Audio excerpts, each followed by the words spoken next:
Olá, boa noite. Chegamos para lhe manter informado com o programa Reportagem da Semana, que é habitual às sextas-feiras, neste período, um espaço de jornalismo de excelência na Rede Girassol. Hoje voltamos a lançar um olhar para os aspectos da saúde humana, que é o mesmo que dizer que olhamos para nós como sujeitos feitos pela carga genética carregada pelo meio em que vivemos e pela socialização que nos é permitida ou que nos é possível. Na primeira parte, entraremos no mundo de pessoas condicionadas pelo espectro do autismo. Afinal, segundo dados oficiais, 500 mil de angolanos têm esta condição, mas há que multiplicar este número pelos dos seus familiares diretos para se ter a dimensão do total de pessoas afetadas. A reportagem é da Emília Pascoal. É comovente, mas é também uma realidade que deve ser abordada, mostrada e sobre a qual se deve educar a sociedade. Depois do intervalo, já na segunda parte, iremos a um tema também inevitável, igualmente relacionado ao abraço da sociedade.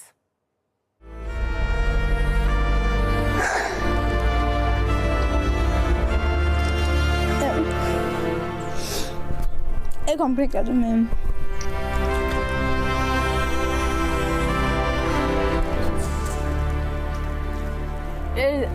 Esse momento totalmente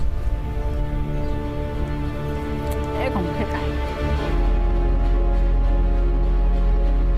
O transtorno do espectro autista é um conjunto de alterações no desenvolvimento neurológico, caracterizado pela dificuldade de comunicação, interação social e por comportamentos repetitivos ou restritos. Os sintomas aparecem logo nos primeiros anos de vida. É uma condição que não tem cura, género e não escolhe classe social. Mãe de 5 filhos, a autista Eva Bernardo afirma que passa por muitas dificuldades econômicas e ainda tem de conviver com o preconceito e discriminação por apresentar esta condição. Eu, às vezes choro, mas às vezes me contento. Fico triste, às vezes fico alegre, é mesmo assim, a vida. Mas agradeço a Deus que me deu essa vida. Eu estou aqui. Eu também me sinto mal, sendo mãe de filho, não poder fazer nada. Me sinto tão mal mesmo, cabisbaixo. Então, eu só fico a chorar. Meu Deus, vou fazer como? Nessas condições que eu me encontro. Deus me deu mais uma bebê.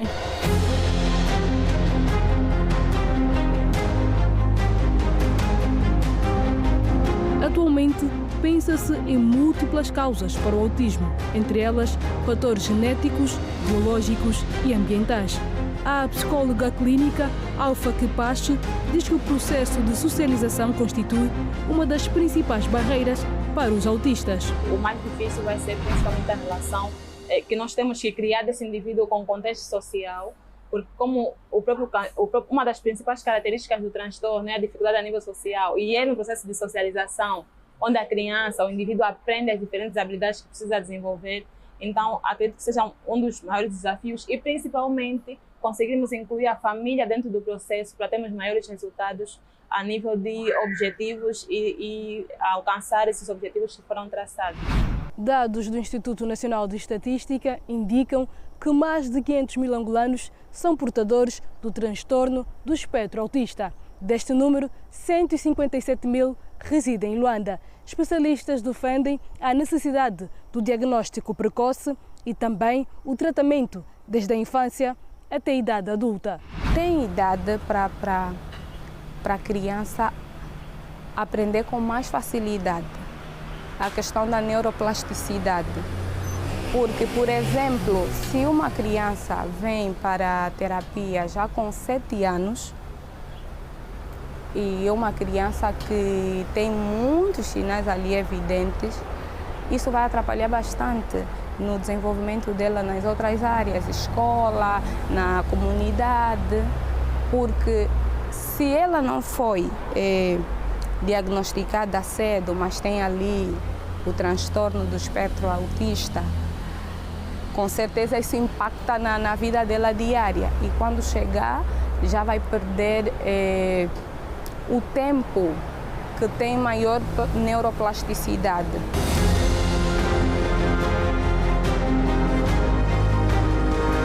Mãe de Weza Daniel, um menino autista de 18 anos, Iris André, fala da necessidade de profissionais qualificados e dos custos do tratamento. É necessário, sim, que se crie condições para formar técnicos nacionais, porque essas terapias são extremamente caras. Eu acho que em Angola só deve ter por aí 2 ou 3 profissionais em terapia ocupacional. Terapia da fala, já ouvi dizer alguns, mas nunca os vi.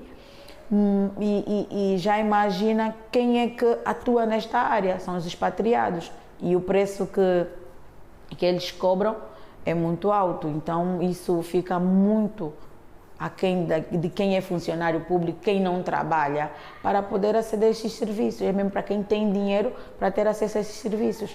E nós sabemos, conforme a conjuntura, né, que estamos a viver, as pessoas não têm condições, então estas terapias, as pessoas não têm acesso por falta de condições.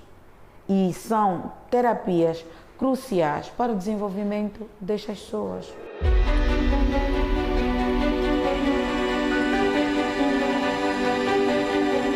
O aumento da processão de casos de autismo em Angola fez com que muitas famílias unissem esforços e criassem associações com o objetivo de apoiar as famílias e crianças com transtorno, como são os casos do Centro Apegada e do Coração Azul. Nessa lista de 145 meninos, no centro só frequentam 95, porque devido mesmo ao espaço. Tanto é que os outros meninos fazem parte da lista de espera. Eles só vêm para aqui, fazem as terapias e depois vão para casa. E o nosso maior desejo é tentar pelo menos agradar não só os pais, como também os meninos, porque muitos dos pais lamentam a fim de manter os seus meninos aqui no centro para poderem passar o dia, terem as terapias regularmente.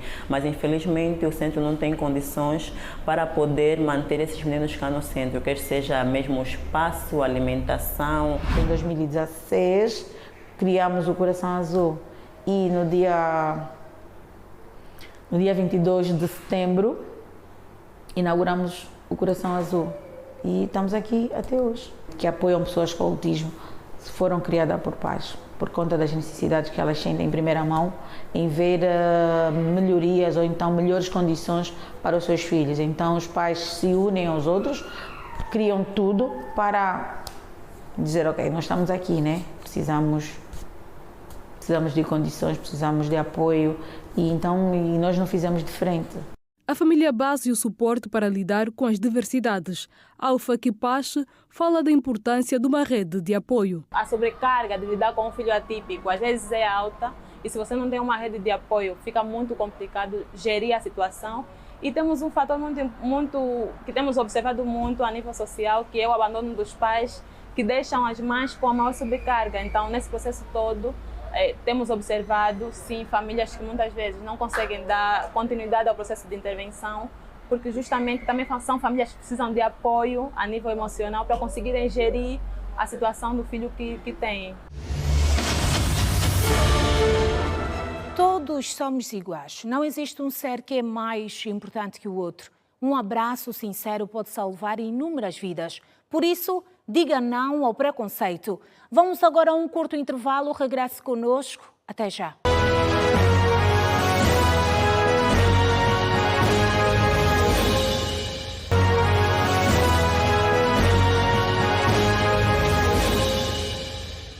Saudações renovadas. É bom saber que está aí deste lado. Conseguiu abraçar alguém? Esperamos que sim. Nesta segunda parte da reportagem da semana, voltamos a um tema relacionado com o nosso bem-estar. Falamos da necessidade preventiva e também da importância do saneamento do meio em que vivemos, sobretudo numa altura em que se multiplicam as doenças hídricas. A reportagem da Susana Ângelo é um alerta para a necessidade do saneamento básico e da alteração comportamental como formas de evitar doenças e de salvar vidas. Vamos ver e pense nisso. Muitos, por exemplo, que não têm conhecimento, acham que tem que ser com a receita, mas a prevenção tem que ser não farmacológico. Saneamento básico, higiene, água em quantidade e de qualidade. A chave da saúde preventiva no combate aos surtos e epidemias. E o que sabem as pessoas sobre saúde preventiva? Quando nós cuidamos do nosso corpo, quando nós cuidamos da nossa mente, quando nós cuidamos de nós mesmos, nós estamos a nos prevenir para que as doenças não aconteçam. Esse mestre em saúde pública explica a cadeia à volta da saúde preventiva ou cuidados primários de saúde. As ações que vão se realizar visam essencialmente que não haja doença entre as pessoas e encontrar no seio das pessoas supostamente saudáveis, encontrar os doentes, prevenção secundária. Nos últimos anos, o continente africano tem enfrentado vários surtos e epidemias. Marburg, febre amarela, Covid-19, malária, cólera. Só para citar as doenças que começam com uma febre ou diarreia e muitas vezes acabam em morte. As doenças podem ser prevenidas com lavagem das mãos, cuidados em casa, tratar a água para beber, tirar as águas nas plantas devido aos mosquitos, sendo o mosquito vetor da malária. Angola continua na mira do mosquito que leva muitos pacientes aos hospitais de Luanda, sobretudo nesta época do ano. O Anófeles trouxe paludismo às lentes deste laboratório. É muito Plasmodium, parasita que provoca doença, porque não houve prevenção. Nos últimos meses aqui é uma enchente enorme. Os casos de Plasmodium são os casos mais sonantes. A luta do Ministério da Saúde, ultimamente, é trabalhar mesmo na prevenção da malária em Angola. Um quadro que pode ser invertido com pequenas ações e que a população conhece ao pé da letra. É só ferver sempre a água, ter muito cuidado por causa das crianças para não apanhar essas doenças. Ter muito cuidado com lixo, águas paradas, mosquito, prevenção de que mosquiteiro, as hortaliças, lavar, desinfeitar com lixívia. É o líquido mais precioso do mundo, mas também o veículo de transmissão de doenças. Negligenciam porque eles dizem, já costumamos beber essa água, não morremos e hoje vou ferver por quê? Vou continuar mesmo assim. E quando há aquelas enxurradas, todo o lixo vai para o rio. Há um ano que o hospital deixou de ser a segunda casa da família da empreendedora Marcelina da Piedade Lourenço, devido à água que adquire por meio de caminhões cisterna. É uma água potável, mas como nós não temos a segurança, usamos a lixívia. A prevenção não é útil só contra os mosquitos. Quem tem hipertensão arterial e corre o risco de morte depende essencialmente de suas ações para não ficar com sequelas de um acidente vascular cerebral, o AVC.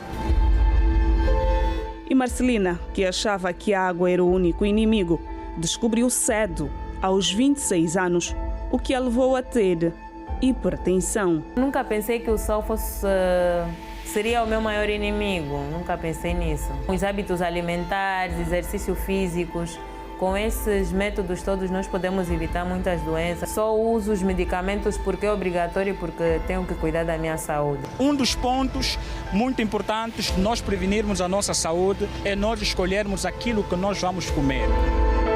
Nem mesmo a falta de sal tirou o gosto de viver dessa mulher. Feijão de olho de palma, uma boa pescada frita com molho de escabeche. Sinto saudade dessas coisas. Mas como quero viver mais tempo para cuidar dos meus filhos e da minha família, então prefiro mesmo não usar esse tipo de coisas. 34% dos angolanos têm hipertensão arterial, segundo os dados de 2023, divulgados pela Sociedade Angolana de Doenças cardiovasculares. Reduzir o sal, caminhar, fazer exercício físico, reduzir as gorduras, mas isso às vezes nós não acatamos. Na luta contra as grandes epidemias e surtos, escolha ser consciente e tome nota.